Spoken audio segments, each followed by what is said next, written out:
This is Tatooine Sons, a pop culture podcast, the only fan podcast to name a canon Star Wars creature and to be endorsed by the writer and the director of The Last Jedi, Rian Johnson. Gentlemen. Yes. The Acolyte is no more. No. Yeah, I mean, as much as I wasn't a big fan of the series of the show, it is still sad and disappointing to see this happen to Star Wars. Yeah, it's never a good thing when Star Wars isn't working. Yeah. It feels like the Willow all over again. Yeah, exactly. And the fact that this series didn't have the success expected and isn't being renewed isn't a reason for anyone to celebrate.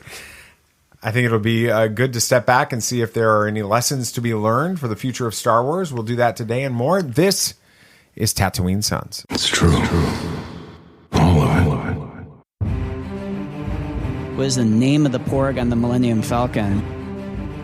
Force is strong in my family. What do you think his name is? It's a big moment. I am a Jedi, like my father before me. Maybe Turbis? Do or do not. There is no try. Turbis? Pablo, if you're listening to this live stream, that Porg's name is now Turbis. It's a good Star Wars name. We're not done yet.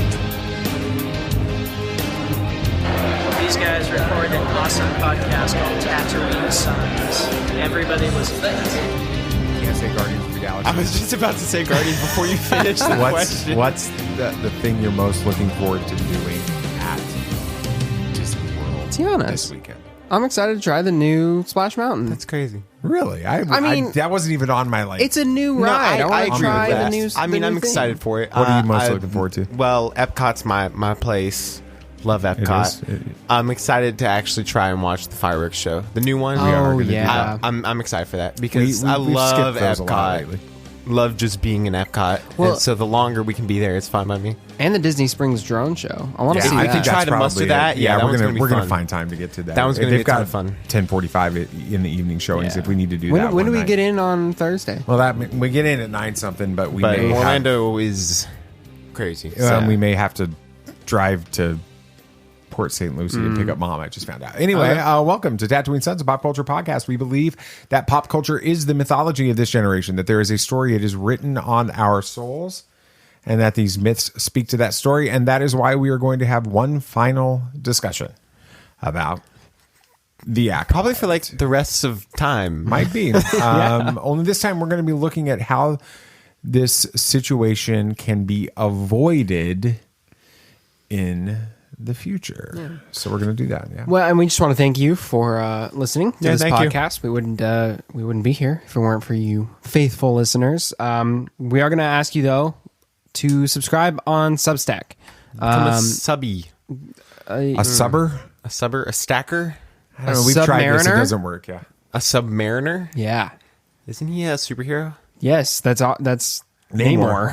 Namor. Namor the Submariner. So was he a villain? He's an anti-hero. He's an anti-hero. Anyway, join us on Substack. Please subscribe. It's free. And once we hit our goal of 100 Submariners, That's not it. I'm coining it. We're going to go with that. Once we reach that goal, Dad is going to make a podcast series on the mythology. Just for Substack. Right. The Christian myth of the Bible. It's much more interesting. The Christian story is much more interesting than you think. It was like all these boats perfectly aligned in a dock, like all these like yachts and boats and stuff. Like it was all beautiful, and then it was like me coming to Bible study, and then the next one was like after a hurricane hit that same dock, and all of the boats were like a jumbled mess. And Me they were all leaving. on top of each other, and he's like me after I bring up Nephilim, or this Bible study after bringing up Nephilim. Yeah, So- it's wild. It's going to be wild. But we're also going to be talking about the comics releasing in stores tomorrow, along with We're gonna do that what today. some of us have been reading. we're gonna figure it out. Absolutely, Yeah, it's going to be a ton of fun. But enough talking about what we're going to talk about. Let's talk about what we're talking about. Be on your guard. There are older and fouler things than orcs in the deep places of the world. All right, then. Keep your secrets.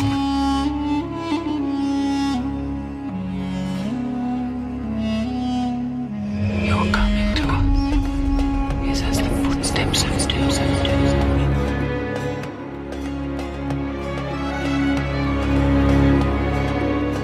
There are many magic rings in this world, Bilbo Baggins, and none of them should be used lightly.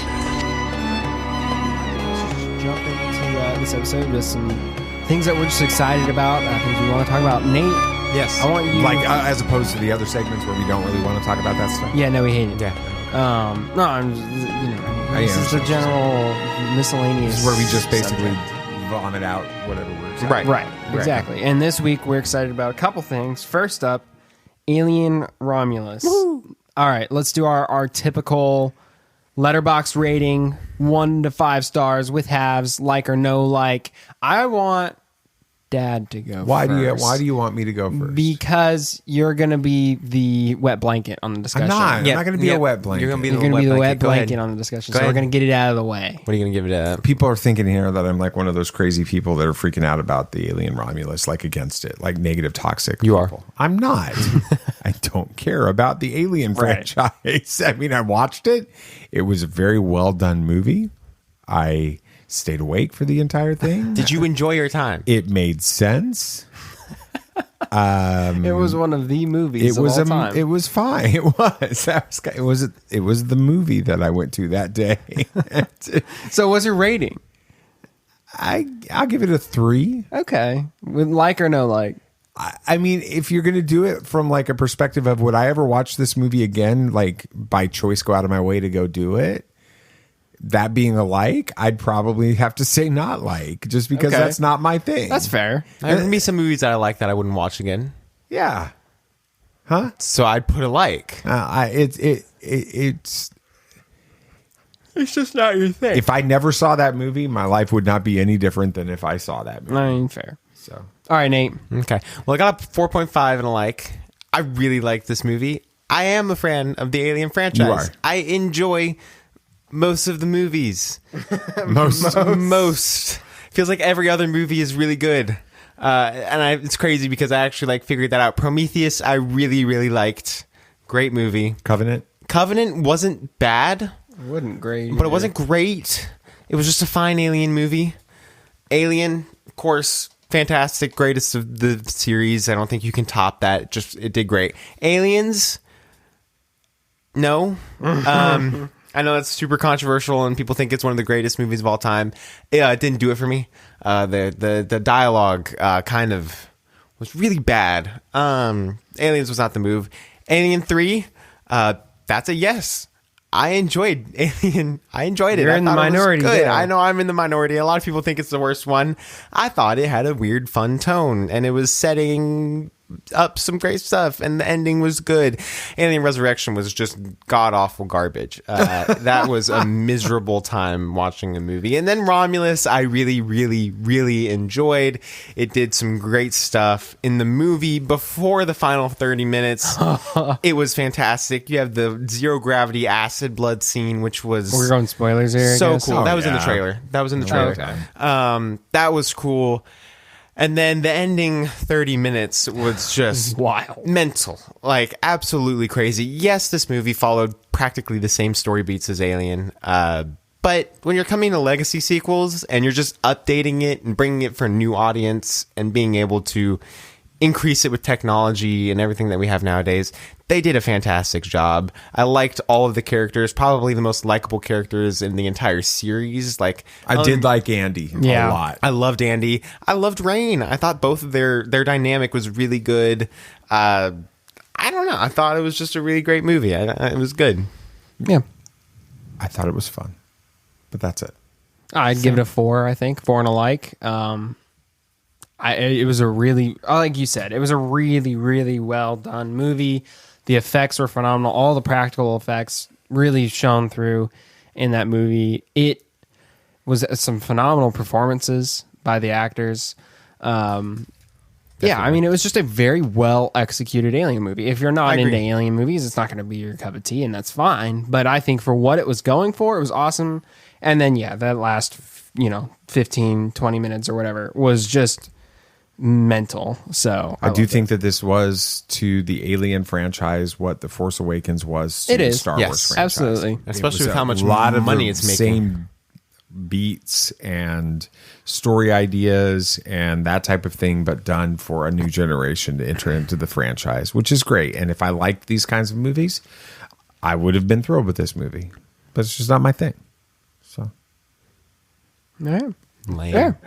All right. Next up, something that we're all very excited for coming up is Rings of Power Season 2. Woo! And we are on the precipice. The precipice?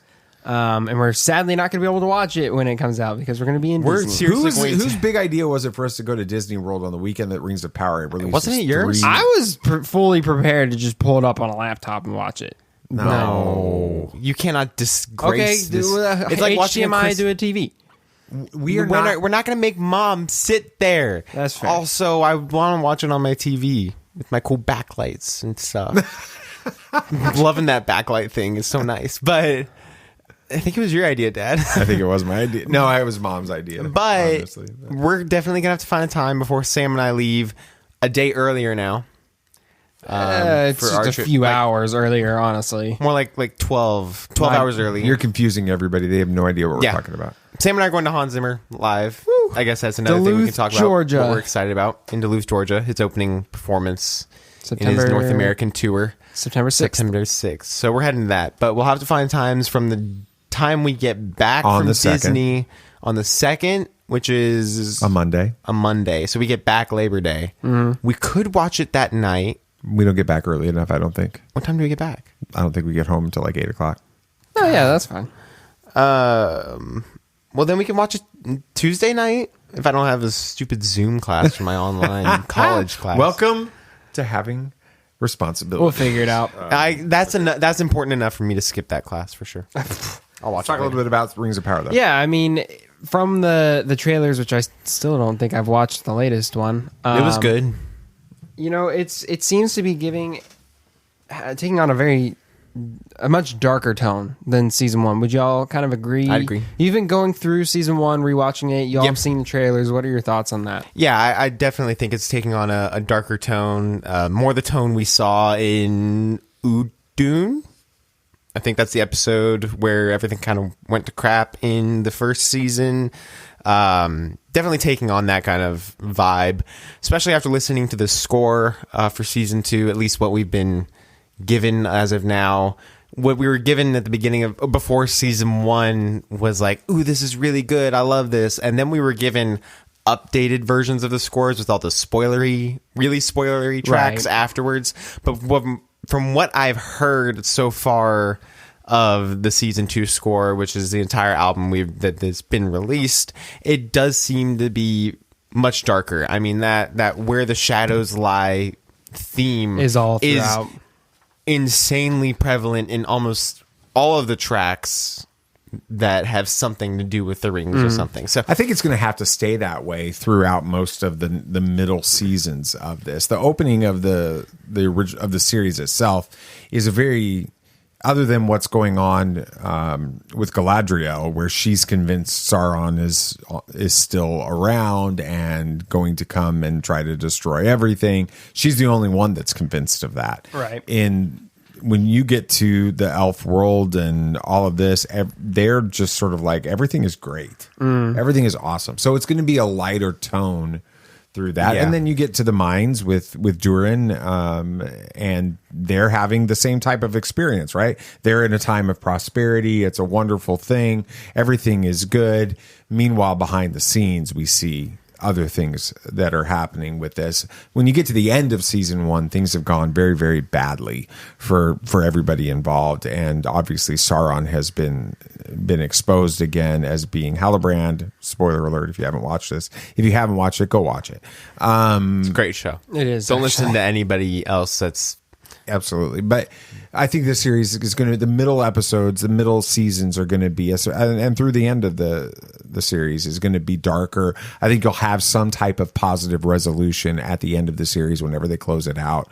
But you'll still have some darkness there because we know what's going on with the ring. But I think my biggest question going into season 2, and I thought this when I first saw the original trailer, And then there's, I guess, more stuff has come out about it. But it's where's Bronwyn? Yeah, I think we'd known that this was coming. The actress for Bronwyn, I'm going to try to pronounce his name. Nanzanin Boniadi. I think she's Iranian. Yeah. She had a quote. She said that I stepped away from acting in September of 2022 to focus solely on the hashtag Women Life Freedom uprising in Iran and to advocate for the people of my homeland who've been risking everything for freedom. Despite my passion for acting, I knew it would take a very special project to convince me to once again split my time between my day job and my calling as an activist. I think that's... I had not heard that. I hadn't either. I had heard that she stepped away from acting, but I didn't know what was going on with it, like why and everything. So fighting for equality and freedom in her home country, which is an extremely it's a dictatorship. It's a terrorist, terrorist regime. With it, for her to walk away from an unbelievably successful position with this, and I guess my understanding, and I hadn't thought about this, but I heard that you don't see her or what's the other Theo's her son. Arondir. You don't see them at all in the finale of season 1. They're not present. Yeah, you don't. Oh, yeah, that's a good point. And I was at that point. She had. I think that they were already people were already talking about. She had stepped away from acting for this, and so, hey, understanding priorities. I love that. Yeah, absolutely. Right. If you something has got to be bigger than your career and your acting, and having a purpose and following that purpose is great. Yeah. Well, what do you think that means for, like you mentioned, Arondir and Theo, because they're heavily tied to Bronwyn in the story. Yeah, I mean we know Arondir's in this season. I haven't heard about Theo yet or not. I'm sure he is. I think he's kind of been slightly important in that first season. So I'm sure we'll see some aspects to it. Wouldn't be surprised if they kill off Bronwyn due to her being an original character. It'd have to be an off-screen thing. It might have to be an off-screen, or they can pull off some tricks with it being not showing her face or something like that. Some things that go on. I know that some type of track is about forgiveness, and Arondir's theme plays, and Bronwyn and Arondir's theme plays a lot in that track, so maybe there's something to do with that. I don't know. It's going to be a bit interesting to see how it all works out, but... And I'm trying to figure out how Theo fits into this in the first place, because he picks up what is the sword that he has? Don't know what it's called. It's some dark magic thing. Yeah, right? I don't know what it's with called. that. I mean, he's obviously, there's something to his character with it. I think he's going to have a big role in what happens in season 2 and beyond with what's happening in the Southlands with this. And so obviously Arondir is he features heavily in the trailers with this. So we're gonna see something very interesting happen with it. I agree. What are you most looking forward to in season 2? Elrond. Man, what a great character. Also, you love him. He's a great character. He was great in season 1. He just such a fun character, and it seems like he's going to be fighting a lot. Apparently, he's the leader of a giant battle, like Helm's Deep level battle in this season. I mean, the battle for Eregion, I think, is what it's going to be. I think it's the orcs are attacking the Forge is pretty much what we can assume. Well, we know Elrond, he has to. Yeah. So he's looking like he's going to be cool, fighting a lot of orcs. It's going to be a ton of fun. I'm sure Galadriel will show up alongside him, which would be awesome. That would be cool. Really cool to see the two of them fighting with each other. Would be great. So I think the season is going to. I think it's well established. The season is going to focus in on the dwarves and them receiving their rings. Oh, okay. In this season, but I think I'm curious, Sam. Who's your favorite character in season 1? Do you remember? It's been a while since you watched it. I know. Yeah, circle back to me on that one. Okay, I'm. I loved everything that happened with the Stranger and the Harfoots with it, and watching it again the last few days. Nathan and I have been rewatching it. I love Poppy. Poppy. Okay. No, not Poppy. Nori. Not Poppy. Nori. That's right. Poppy was great. I get those two confused for some reason, their names. But yeah, definitely Nori. I love Nori because she is so anti-Hobbit in her personality, right? Oh, yeah. In The Hobbit, Bilbo doesn't want to go on this journey. Frodo doesn't want to leave the Shire. They just want to get back to the Shire. And Nori's the kind that's the exact opposite. She's everything that's good about the Hobbits, which is why I had such a concern about the stranger being a bad guy. I needed him to be Gandalf because that was how that came out. So that whole storyline, I'm curious to see what journey they go on and how that plays off with that. Who's your favorite character? Did you figure it out? I'd probably have to say Durin. Yeah. He's great. He's super fun. But the whole series is great. There's a lot of great characters in this series. Nathan, you said something while we were rewatching it, and we'll talk about this maybe when we get to our Acolyte conversation at the end, but at the second part or the bottom half of this. But you were saying that you were talking about the Eternals, and we were kind of with this. Why do you think that something like a longer form presentation, giving it more time to play out, worked for Rings of Power and could have worked for something like Eternals, but worked against, and we'll talk about this in the next, but worked against the Acolyte with some of the episodes being too long? Yeah, when it comes to what I feel like Eternals should have been a Disney Plus TV series, specifically because they introduced like 15 characters almost, and none of them felt like they really got their worth. A couple of them felt like they got way more screen time and way more development than some of the others. Some of the others were just killed off. Just seemed like they were like not fleshed out, and so I didn't care about any majority of the Eternals. I did not care about, and the Eternals I did care about, I was kind of frustrated I cared about them because I wanted to learn more about everybody else. So I think that it would have worked better as a Disney Plus TV series because we see it in Rings of Power as they're allowing all of these stories to breathe. I mean, each episode is about hour 10 minutes. So why does that work with the Rings of Power series? 8 episodes, longer episodes, and we felt different from that as we're talking about the Acolyte later in this episode. Why did we feel like that one was different? Did they what was different about the Acolyte with that? Because it felt like in the Acolyte they're trying to drag it out to get it to meet a TV series length, a season length, and it didn't seem like it fit. I mean, we had main character wise Osha, May, Soul, Chimere. To an extent, we had about four characters, and it felt like May and Osha got a lot of screen time. Chimere didn't get nearly enough backstory built up for him. Soul got a lot of stuff, but felt like he was kind of treated poorly in that last episode. His ending was a bit unceremonious, and it just felt like it could have been a movie. We could have wrapped it up quicker, let us be able to not think about it as much, I guess, in that scenario. So I'm just trying to figure it all out. Yeah. Well, I think that's probably going to do it for what we're just excited about for this week. I think next, Nate, we got some new comics and what we're reading to talk about, right? Have you ever danced with the devil in the pale moonlight? Yeah, I can fly.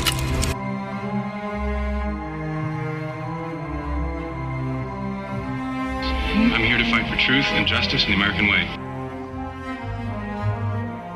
The people in this room, which one is A, wearing a spangly outfit, and B, not of use? There's only one God, man. And I'm pretty sure he doesn't dress like that. That man has no limits.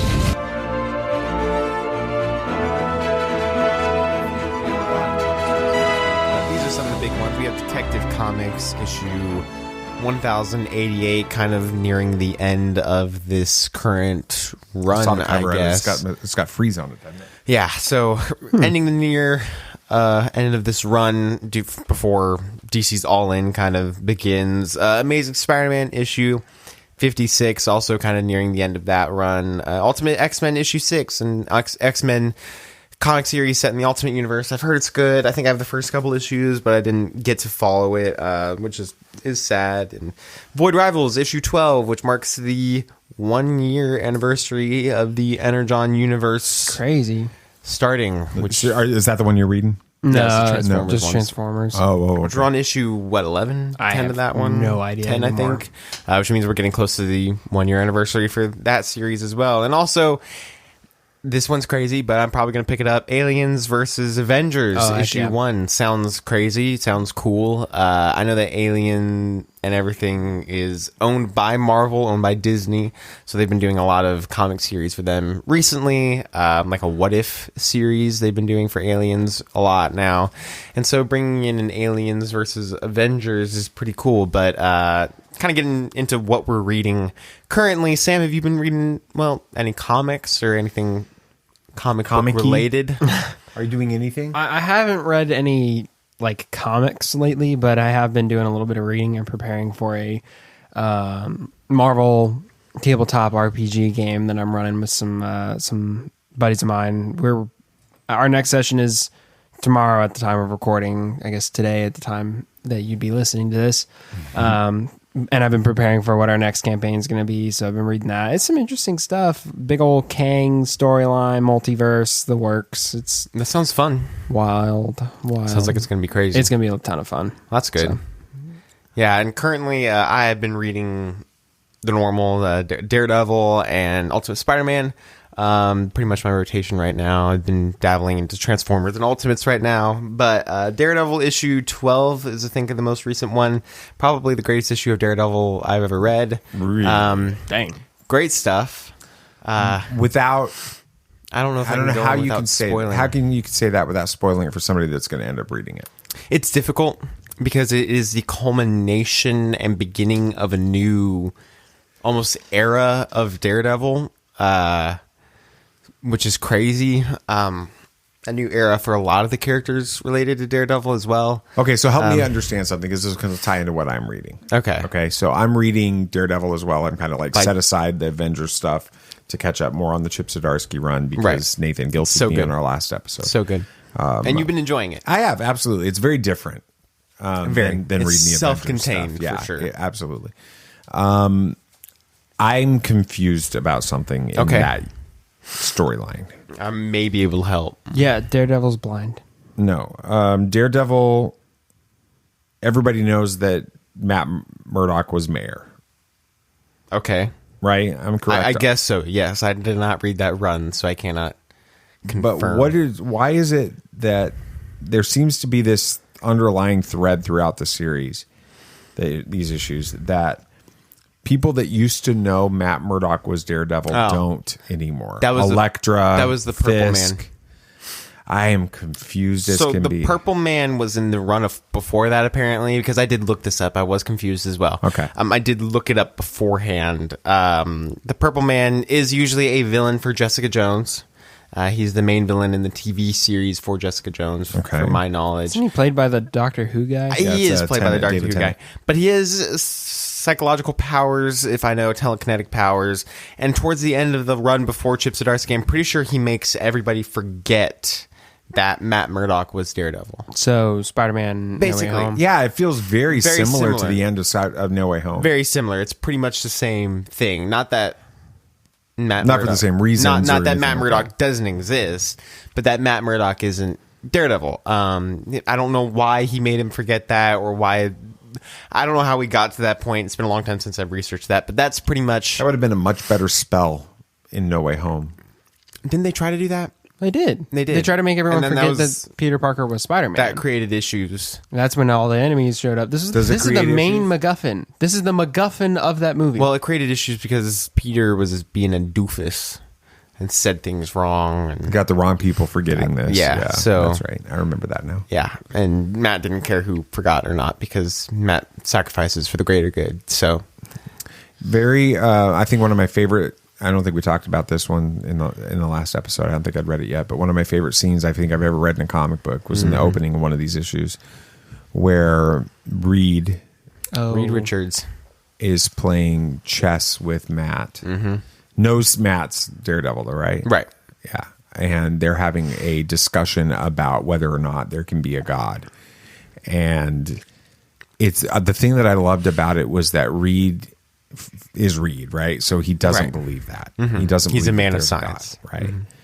But in the course of the conversation, was willing to concede that the concept of there being a God, the idea of there being a God, does not contradict science. That it's possible, right? It fits, right? He doesn't believe it, but he's open to the idea. He becomes very agnostic in the way that he describes this, open to the idea that there could be a creator God.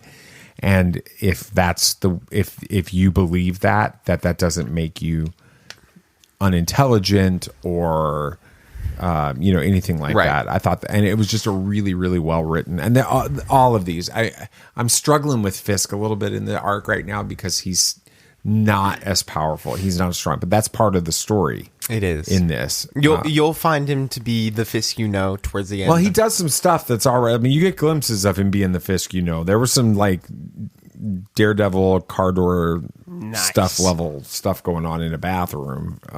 Oh yeah, that's right. In this one, but in the end, it's been fun to switch from the Avengers, which was big, multiverse shattering type stuff, to back to a Daredevil story that is the only thing that is being impacted is Hell's Kitchen.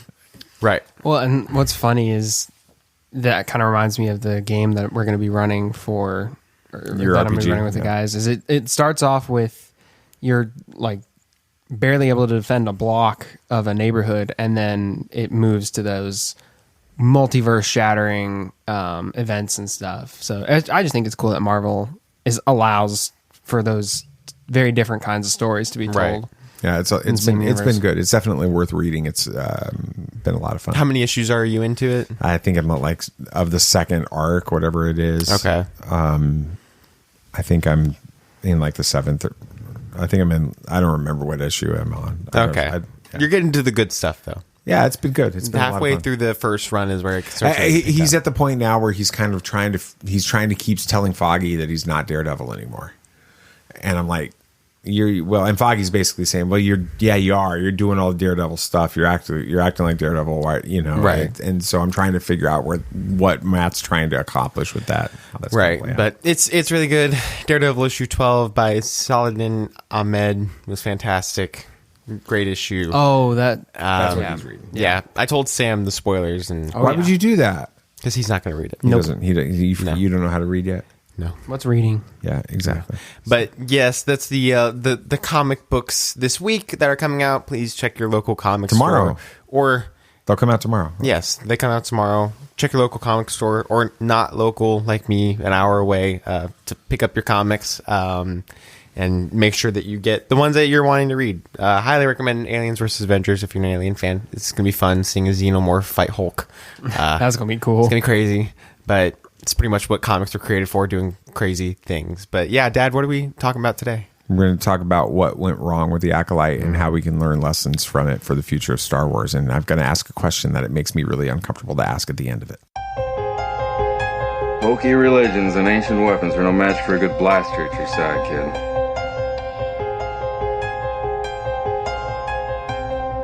Rebellions are built on hope. Force is with me, and I am with the Force.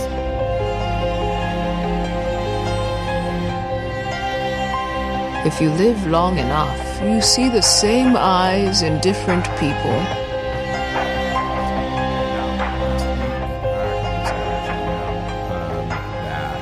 It actually hasn't been confirmed by. It's pretty much been confirmed. Star Wars, Lucasfilm, Disney yet. Yeah, but it's all been. It's not been denied either. So exactly. Pretty well accepted that there will be no season 2 of The Acolyte. I'm curious, before we get into kind of what I'm calling the autopsy, which I thought was funny because of all the people that died. But anyway, before we autopsy The Acolyte, thoughts on the fact that they're not bringing back a season 2. I'm curious, Sam, are you surprised by that? No, I'm not. It just did not have enough of a positive fan reaction for them to justify making a new season.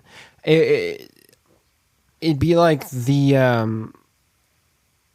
I don't know, the only thing I can think of is the Morbius effect, where like everybody was like, oh, it's the best movie ever, so they're like, oh, then people like it, let's throw it back in the theaters, and then it flopped again, right? I mean, it was just like a double embarrassment for the studio, and I'm worried that might be what would happen if Disney tried to do this again with the Acolyte, because even if season 2 completely took a 180, fixed all of the concerns and complaints that everyone had, and it was a fantastic series, it would still be sullied by the reputation that was put forth from the first season.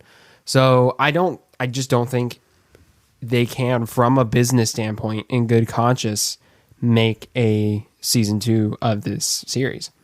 Nathan, what about you? Surprised by this? Not really surprised. I mean, from the beginning, it kind of felt like this was an experiment more than anything, and obviously kind of became a failed experiment. They wanted to test the waters with the High Republic show and didn't even really bring in the High Republic stuff. Right. And just felt like they were really trying to bring something into a more general casual TV show vibe. Yeah. As opposed to what we've gotten before. Yeah, we'll talk about Star that Wars for stuff. Sure. Well, so that's what it feels like. It felt like an experiment. It felt like a failed one, and they can cut ties when they want to because they're Disney and nobody's going to stop them. So, well, it's a business, right? Right. And so the Nielsen ratings numbers were released, and then the next day this comes out. What that is. Nielsen's it's the TV streaming ratings. Thank you. Yeah, like how many people watched what? Oh, okay. And it came in where it, after the third episode, the numbers just plummeted. They weren't over the top on the first 3 episodes. They were pretty good. They plummeted. Which episode was the third one? I can't remember. Isn't that the flashback episode? That's the first flashback episode. That's kind of understandable. That when we all started going, what just happened? Yeah. With this, and the numbers just tanked after that. They rose up for the finale, not to the levels that they had been, right, but the numbers just weren't there. Now, before we kind of dive into some of the other conversation with this, I'm curious. One argument that I've heard from the Renew the Acolyte, movement, which again, I have no problem with people trying to get this thing renewed. They did it with Rebels. They did it with Clone Wars, right? And it worked. The thing that they're saying, and there's validity to this. Season 1 of the Clone Wars was largely considered a lot more misses than hits. That's fair. Overall, it didn't get the fan reaction and that kind of thing, and some say the same about Rebels, which is our show, right? Mm-hmm. The argument that's being made is that it takes a show like this, you have to give it a second or third season sometimes for things to really, really start to develop and for it to grow. I'm curious. Okay, is there validity to that? There's one thing for fan reactions to be not overwhelmingly positive, and then there's another thing for fan reactions to be largely, if not mostly, negative towards the show, the first season. I don't think Clone Wars or Rebels had a large group of people who were outspoken against the series. There was, though. I mean, that was the stuff that was where things turned so ugly against Ashley Eckstein, and there was a lot of real negativity to the Clone Wars movie and bringing in Ahsoka. Some of the same arguments. It breaks canon. Anakin should never had a Padawan. Why does he have a Padawan now? All of these types of things are going on. Some of the same things. And I think you have to be honest about it. Nathan, what do you think? Do you think that there's something to be said about an argument about letting it play out? There's validity. There is validity to it. It checks out. But also, let's just be honest. When Clone Wars and Rebels were coming out, very different times in the world of entertainment. That's true. Streaming services didn't exist.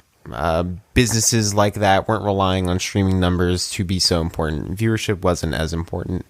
When it comes to Clone Wars and Rebels, though, I think they were getting great viewership for their shows. For animated children's TV, which at that time it pretty much was, and Cartoon Network and Disney Channel is originally what Rebels and Clone Wars were on, getting great numbers. They were getting great viewership. A lot of people talked about it, and you didn't have social media, so if a lot of people that you were around were talking about it, then you know that it was popular. There's no doubt about that. And I knew that Sam and I tried to catch Clone Wars a few times when it was on air. So they were being watched. Yes, people might have had problems with it, but I think the target audience was ultimately children, and children were tuning in and enjoying it. And target audience for Acolyte was not children. Let's just be honest here. That wasn't the vibe that they were going for. It's a live action. If anything, it was trying to be more, I don't know, for lack of a better term, gritty, mature. Yeah, it was more of a mature audience that it was going for. And when you bring that in, and you have some people that are just not as satisfied with it, which is fair. It happens. And so I think that there's validity to the argument, but also people need to realize these are very different times we live in. It was a very different show. You cannot really compare Clone Wars and Rebels to The Acolyte. They're under the same banner, but that's pretty much where the comparisons can stop. And I think that that's just something people need to really understand. Why do you think, if you were to try to summarize why The Acolyte didn't work and was then ultimately canceled, I'll start with you, Nate. If you were trying to kind of like summarize that in one sentence, one statement, what would you say is if you were to nail it down to one thing, what would that be? I genuinely would say production. That goes from writing to sets to acting to directing to pretty much a lot of the ings that go behind this TV show. I think a good way to summarize what you're saying and what I'm thinking is I think the series tried to bite off more than it could chew. I don't even know if it tried to do that. I mean, you have Leslie Headland, one of the greatest television show directors of all time, heading up this show. With the budget of a Disney Star Wars TV series, you have all of the resources to fully realize this potential.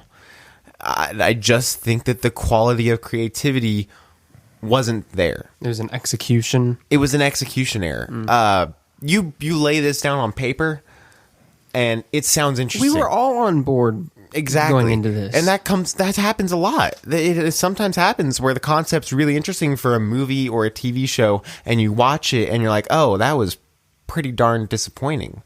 There are many movies where that has happened before that we've seen.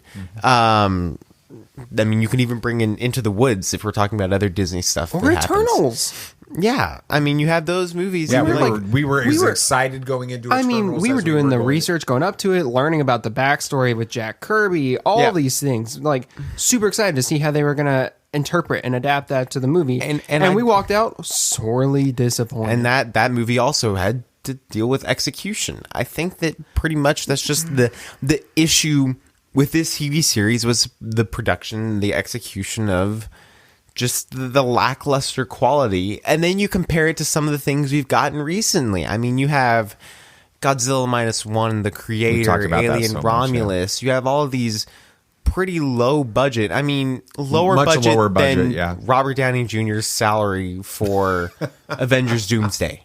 Yeah. Like, when entire budget for a movie is under that and is better executed. I think that's more of a condemnation of his salary for that. It is. But you gotta. There's something that has to be done different. You have the resources, and you have been shown that this can be done well, and it shows that you can do it well. I mean, Leslie Headland had one of the greatest. Yeah, let's talk about that because it's interesting. You think about Leslie Headland and she Russian Doll and some of those types of things.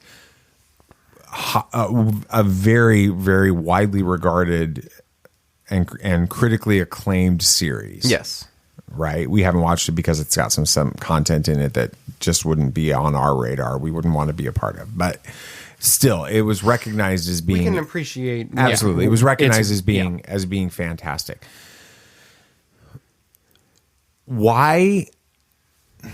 I was having a conversation with somebody last week, and they asked me if I watched The Acolyte, and because they found out about our podcast, and so they wanted like what they thought was a informed position on this, which is anything but informed. But anyway, I tried to describe it this way. You know, you've got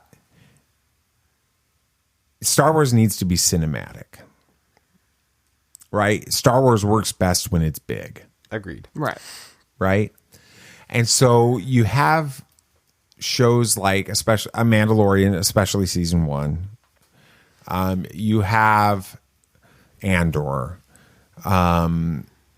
Ahsoka, and those types of things, which always feel big. They feel epic. The stories feel big. All of that. John Favreau, Tony Gilroy are movie guys. They're not TV guys. Right. I mean, I don't know of anything either of the two of them have done that have been driven by TV, like I primarily can't think TV. of anything Before Mandalorian and Andor, right? So they're taking a big screen mentality, epic sensibility and putting it in the small screen. Mm-hmm. You have Leslie Headland, who is a TV person, and there's nothing. Right. I love some of that, stuff like that that's out there. Mm-hmm. But she's trying to take epic stories and put them on the small screen, and she's doing it with TV series sensibilities. Mm. And I just don't think Star Wars works small, and it came across small. It felt like CW.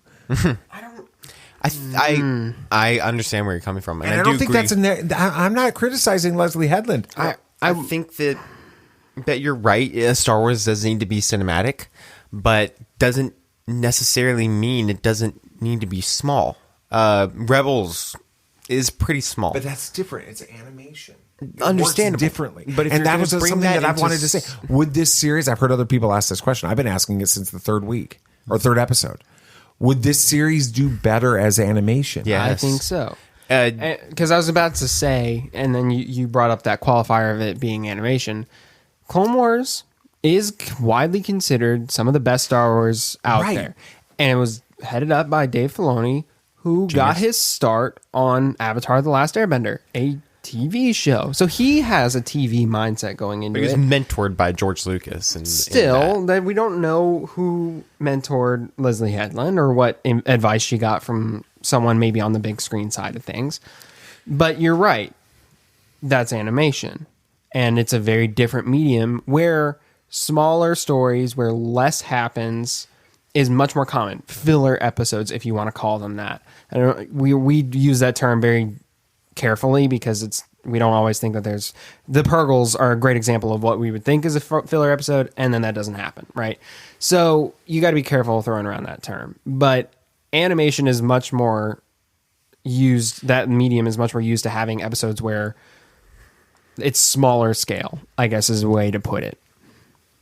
I think that if The Acolyte was kind of in the same vein and felt similar to Tartakovsky's Clone Wars, it would have been amazing. Oh. Because Tartakovsky's Clone Wars does a lot of weird things. It's a weird Star Wars animation has Do you think a lot they of ever weird things. Bring Tartakovsky back in for something? I love that. But I think he's busy with his own stuff right now. Dang. But I do think that Tartakovsky's Clone Wars is a great example to smaller scale, weird, cool animation. And I think The Acolyte would have lended itself better to an animation in that vein than more of a mainline stream. You even bring Visions into the equation. Oh, yeah. Make something like The Acolyte that's like Visions. Make a full-blown Star Wars anime. Full season Star Wars anime. Acolyte fits that bill very well. Absolutely. Okay. Put it into that. I think that would have been fantastic. You bring in the anime fans, which is fine. Love that they love anime. And then you bring in Star Wars fans and you have them love something that's weird and crazy and has a strange story, but it's something you can get behind because it doesn't feel like this is something that is so insanely important for Star Wars that it had to be in live action. I like how you bring up it should have been in an anime format for two reasons. One, it's been shown that Star Wars fans like the anime medium. Visions seasons 1 and 2 did phenomenal. But I think if you made this series starting off as an anime, it immediately tells every viewer, hey, this is different. Yes. You literally have not seen anything like this in Star Wars before except Visions, and that's an anthology series that's not canon. This is the first canon anime. You can't compare it to Clone Wars anymore. You can't compare it to Rebels. It's its own thing now. And it also plays towards the Chimera, OSHA stuff, the relationship. That's prevalent in anime. Mm-hmm. Yeah. Right? The flip-flopping of the characters would have worked in anime. Yeah, the darker, more gray, ambiguous tone fits that medium well. Plus, you could have, let's just be honest. And the production would have been less. Would have been and less. And they could have had more time to tell stories because the production doesn't cost so much. I think I want to say something. I think that Disney execs screwed them on this. Yeah. It's come out through some writers. Specifically, we've talked about episodes 3 and episodes 7? 7, which were Choice and Destiny. Oh, the flashbacks. Okay, rough. No. Maybe not Choice and Destiny. What were the ones? 4 and 5 were those two? Light and Dark, Day and Night. Those two. Those two. That was specifically. Day was not good. Night was great. But Day got great at the end, right? And then led into Night, which was really good, right? The writer of that came out and said which? Of both. I think they wrote both. They were like, no, we were told we needed to make that one episode.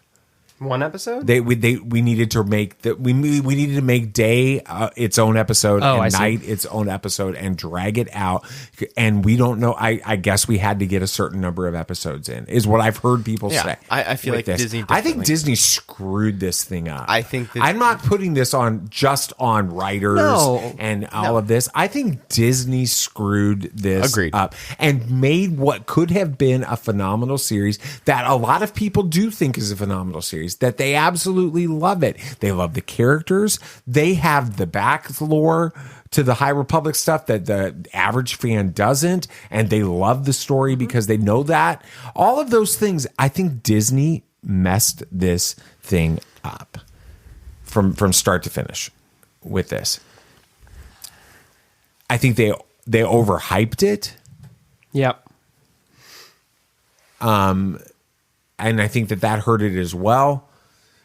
My biggest concern coming out of the Acolyte and thinking back to Book of Boba Fett, thinking back to lower numbers for other things that have happened, how long it's been since we've had a Star Wars feature film, all of this. I guess my question that I'm afraid to ask, but I'm going to ask it and we could spend a couple minutes talking about it. Has Star Wars moved past being a big mega franchise? Has it run its course as a mega franchise? I don't. And I think what it needs to do is it needs to have a major switch up, change I don't know what the word is, but it's falling into the trap of too much content. It needs to dial back, which feels weird because I'm saying that in order for me to really want Star Wars, I want less Star Wars. But I think the problem is it's their business. Disney's a business. They're wanting to make money. How do you make money? You consistently release products, new products, right? Especially in today's culture where everybody wants a new thing every other week. Yeah. I mean, friggin' Roosevelt's, the lime, they're doing a new drop every week. I feel twice like. a week. Twice a week. Yep, it's Tuesdays and Thursdays. It's crazy, right? Because that's the culture we live in. And I think that Star Wars is just not built for that. It needs, I'm almost willing to say, full stop on Disney Plus series. Just stop them for a while. And then go back to the event movie mindset. And don't go into the Marvel trap of like 4 movies a year or something crazy. 1, maybe 2 a year. Bring it back. I think that means that that Star Wars will become less of a moneymaker for Disney. But if they want Star Wars to be successful, I think they need to go back to what made it magical in the first place. Movies every few years. Something to look forward to. And then in the meantime, Star Wars fans will do what Star Wars fans do best. They'll theorize. They'll do fan projects. Well, they could do the books. They could do the comics. books. They could do animated stuff again. And I'm fine with that too. But I think you need to just step back a minute and not release so much and focus on quality. Story first. Yeah. I don't think it's run its course as a blockbuster franchise. I can use this. I've been seeing this dialogue go around social medias for the past few days, and referencing Alien and Alien Romulus. Disney themselves, Alien Romulus was not a project they were looking forward to. Disney was considering putting it on the chopping block and just moving it to Hulu till basically the few weeks before it came out in the theaters. How's it done in the box office? It has made $200 million worldwide on an $80 million budget. Okay. That's phenomenal. It's been a huge success. Especially for an R-rated horror film like that. And Disney said before this movie came out, they thought that Alien was a dying franchise. Which, I mean, you look at the numbers, after Covenant, Prometheus is probably its highest moneymaker, but Covenant wasn't, and you can consider Alien to be a dying franchise, and they were taking a risk on putting it in the theaters, and that risk has been a great risk. It was very well calculated, and it wasn't Disney, it was the directors and the crew behind Alien Romulus that had the passion behind the project to keep it in theaters. But that's not to say that. And I'm not saying, and I was not saying that any type of passion was not put into any of those projects. I'm saying that Alien Romulus has shown Disney that these people love what they're doing, and they pretty much know better when it comes to these things, like Jon Favreau, like Dave Filoni taking that huge risk for Rebels, making something that a lot of people weren't really super excited about, continuing making something that after season 1, didn't get critically received super well, turning into one of the highest rated animated television shows of all time, not let alone Star Wars. So I think that there's a lot behind that. And you were talking to me, I think it was just last night, Nate, that Disney execs were coming to, who's the director of Fade Romulus? Fade Alvarez, saying, hey, you got to cut spoilers if you haven't seen Romulus. You got to cut the end. Just call it. Cut the end. Yeah. The big moment at the end. Yeah, cut the big thing at the end, which if you know what I'm talking about, you know what I'm talking about, right? It was the kind of the moment of the movie that pushed it over the edge for me that I loved it, right? Execs were coming to Fade and saying, hey, you got to get rid of this. And we're too worried about this. And Fade was like, I'm going to keep it in there even more now because you said that, right? So I think it is kind of going back to what you said, Dad. I don't know if this is what happened with Acolyte, but from what I've heard, it sounds like it could be the case. I think execs are coming in being, hey, they have their corporate mindset with things, not their artistic passion project mindset. They're coming into it from a corporate mindset, saying, hey, you need to do this, this, and this. And while the creators are like, no, this is not what I have in mind. And fortunately, Fade Alvarez stuck to his guns, and I think it paid off. It did. But that, I guess, maybe the Acolyte crew didn't have that choice to be able to stand up. You look at it from the other side of the spectrum, and you look at DC Studios right now, and you see the people that don't let any of the studio execs get in the way. If you know James Gunn, he's not going to let anybody tell him no, because he has a lot of passion for these stories, and he's decided he's taking control. And from what we're seeing, we don't know the quality right now, but from what we've seen, his love is showing through every single set photo or documentary about Christopher Reeves that's coming out. I have never seen him post more about anything than about this documentary and about how much he loves it. And that is a side of letting people's creativity really just shine, loving that. Yeah.